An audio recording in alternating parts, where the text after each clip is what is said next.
नमस्कार, आप देख रहे हैं जेपी भारत लाइव और आज हम पहुंचे हैं धनबाद डीएफओ ऑफिस और यहाँ पर हम जानने की प्रयास करेंगे कि धनबाद में क्या कुछ योजनाएं चल रही है जो आम लोगों को जानना ज़रूरी है।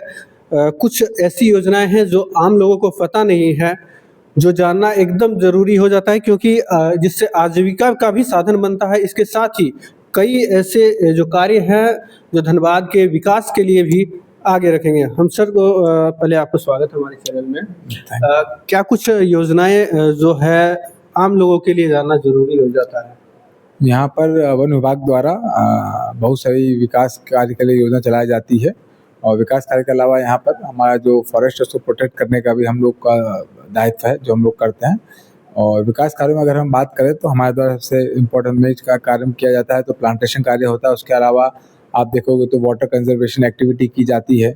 इसके अलावा आप देखिएगा तो मैन एनिमल कॉन्फ्लिक्ट के लिए भी हम लोग बहुत सारा कार्य करते हैं और इसमें बहुत सारी एक्टिविटी हम ऐसा लेते हैं जहाँ गांव हैं, जहाँ गांव के विकास के लिए। फॉर एग्जांपल इस बार हमारी योजना बहुत है, जहाँ जहाँ हाथी आता है हम लोग वहाँ पर सोलर स्ट्रीट लाइट और वहाँ के लोगों के चूल्हा का वितरण, बाकी आपका ड्रैगन टॉर्च लाइट, इस तरह की व्यवस्था कर रहे हैं। प्लस टेक्नोलॉजी का भी यूज़ किया जा रहा है, सोलर फेंसिंग भी लगाई जा रही है जहाँ हाथी का मूवमेंट होता है ताकि जो हाथी जो है वो गांव में प्रवेश ना करे और जो है मैन एनिमल कॉन्फ्लिक्ट के अंदर कम से कम दोनों का नुकसान हो।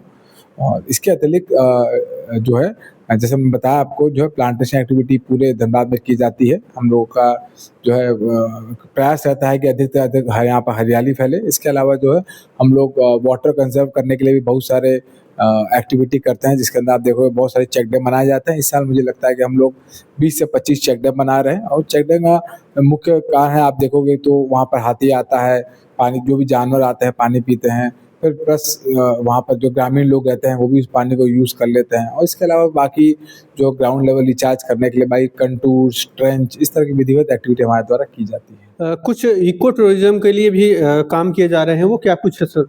इको टूरिज्म पर यहाँ पर जो है हमारे डिपार्टमेंट द्वारा बहुत कार्य किए जा रहे हैं। इसमें आप देखिएगा तो मुझे लगता है निरसा में जो हमारे विधायक जी है उनके द्वारा ही योजना बताई गई है। तो हम लोग आमकुड़ा के अंदर एक डीपीआर तैयार किया गया है जहाँ पर हम इको टूरिज्म प्रोजेक्ट बना रहे हैं। लगभग 5 एकड़ में होगा और उसमें कॉटेजेस और बाकी सुविधाएं दी जाएगी। मुझे लगता है अगले वित्तीय वर्ष वो योजना धरातल पर आ जाएगी। अभी डीपीआर बनकर तैयार है। इसके अलावा तिलाटाड़ के अंदर भी सिबू साहिब नेचुरल पार्क है, उसका भी डीपीआर बनने की मतलब रेडी हो गया। डीपीआर बनने की मतलब चीज़ें की तरफ मूव कर रही है फाइल। और क्योंकि उसके अंदर forest revenue plus private land involve है इसलिए तीनों को स्टेक होल्डर पर लाइन पर है और तीनों मिलकर कार्य कर रहे हैं। आमकुड़ा वाला ऑलरेडी डीपीआर बन चुका है और वो धरातल पर चल रहा है। इसके अलावा हमारा जो दामोदरपुर नगर वन है उसके लिए भी हम लोग प्रयास रहता है, आधा कार्य हो गया है, उसको भी हम लोग जल्दी कार्यरत करके जनता को समर्पित कर देंगे ताकि उसमें नेचर वॉक और ट्रेल बाकी जो जनता काम करने के लिए वो हो जाए। इसके अलावा आप देखिएगा तो मुझे लगता है जिला प्रशासन की मदद से धनबाद वन प्रमंडल जो है बहुत सारे ट्रैकिंग पाथ 3-4 हमने ट्रैकिंग पाथवे भी आइडेंटिफाई किए गए हैं जिससे लोगों को जो है ट्रैकिंग करने के लिए जो ट्रैकिंग प्रेमी लोग हैं बाकी लोग हैं उसके लिए बनाया जा सके। इसके अलावा फिर हम लोग कुछ वॉच टावर्स का निर्माण किया जा रहा है जहाँ पर आप वॉच टावर पर जाकर जो है उसका मल्टीपर्पज़ काम होगा। एक तो हम हाथी आएगा तो उस हाथी को निगरानी कर रखेंगे, लोगों को सूचना मिल जाएगी। इसके अलावा फिर हम लोग वहाँ पर आदमी जाकर जो है प्राकृतिक धनबाद का जो है सौंदर्यकरण का वो लुत्फ उठा सकते हैं। तो इस तरह के बहुत सारे कार्य किए जा रहे हैं इको टूरिज्म के अंदर भी और इस पर हम लोग लगातार कार्यरत है। विभाग और सरकार भी जो इको टूरिज्म को बढ़ावा दे रही है। तो मुझे लगता है 2-3 सालों के अंदर यहाँ पर बहुत बड़े बड़े प्रोजेक्ट धरातल पर आ जाएंगे। अभी गर्मी का मौसम आ रहा है और देखा जाता है कि जो शरारती तत्व कुछ होते हैं और जो जंगल के आग लगाने का काम कर देते हैं, इससे क्या कुछ मतलब दिक्कत होता है और क्या कुछ अवेयरनेस आप करना चाह रहे हैं? देखिए जो फॉरेस्ट फायर का सीजन है यहाँ पर और धनबाद वन प्रमंडल द्वारा इस जागरूकता भी फैलाई जाती है, इस बार भी फैलाई जा रही है। और फॉरेस्ट फायर एक बताना चाहूँगा एक ऑफेंस है, इंडियन फॉरेस्ट एक्ट के तहत वो ऑफेंस है। और फॉरेस्ट फायर लगने से वहाँ के जो है इकोसिस्टम को, पेड़ पौधे नहीं, वहाँ के जो जीव जंतु होते हैं उनको भी नुकसान होता है, पूरा इकोलॉजी का ही नुकसान होता है मेरा मानना है। तो मैं आपके चैनल से सबको अनुरोध करूँगा कि आप कहीं भी जो भी अगर फॉरेस्ट फायर या कोई इस तरह के लोग एक्टिविटी करते हैं तुरंत आप फॉरेस्ट डिपार्टमेंट को सूचित करें है ना, हम लोगों के पास संसाधन उपयुक्त है, हम लोग जाके आग बुझाएंगे। अब से दूसरी बात, उस पर तो विधिवत कार्रवाई भी की जाएगी, करता है।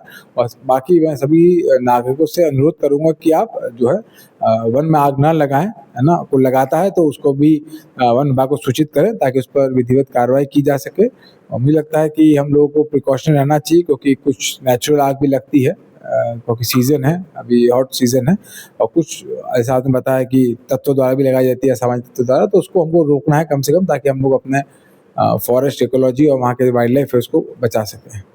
क्या कुछ तैयारी रहती है अगर इस आग को रोकने के लिए आप लोग की तरफ से? हम लोगों के द्वारा जो है पहले बताया जागरूकता अभियान चलाया जाता है। इसके अलावा हमारा जो है 3 रेंज है, रेंज के अंदर हमारा सब बीट और बीट ऑफिस आप देखोगे तो हर ब्लॉक और सर्कल में आपको मिल जाएगा। उसमें हमारे सारे वनरक्षी पोस्टेड है, रेंजर लोग हैं, हमारा डिपार्टमेंट पूरा एक्टिव है। और अभी सभी हमने रेंज ऑफिस में और सब बीट ऑफिस के अंदर हमने इक्विपमेंट दे दी है। जैसे आप देखोगे, चाहे ब्रूम हो, चाहे ब्लोअर हो, है ना, हैंड ग्लव्स हो गया, जो भी संसाधन चाहिए होते हैं आग बुझाने के लिए, वो हम लोग कर लिए। इसके अलावा फिर हम लोग के द्वारा अभी 21 मार्च को ही हम लोग द्वारा एक रैली भी चलाई जाएगी, रथ यात्रा चलाई जाएगी। इसमें हम लोग हर गांव में जाकर जागरूकता फैलाएंगे कि वन अग्नि से क्या नुकसान होता है और एक किस तरह एक ये इंडियन फॉरेस्ट के तहत एक अपराध है। तो इस तरह हम लोगों का कार्य है कि लोगों के साथ मिलकर जंगल को बचाना है और जो है अग्नि से जो डैमेज होता है उसको कंट्रोल करना है। तो आपने सुना डीएफओ विकास पालीवाल सर थे हमारे साथ। और जल जंगल जमीन जो कि इंसान के लिए बहुत ज़रूरी है, उन्हें बचाना भी चाहिए। आप बने रहे जेपी भारत लाइव के साथ। धन्यवाद। जेपी भारत लाइव, भारत की बात जेपी के साथ। वीडियो को लाइक करें, शेयर करें और चैनल को सब्सक्राइब करें।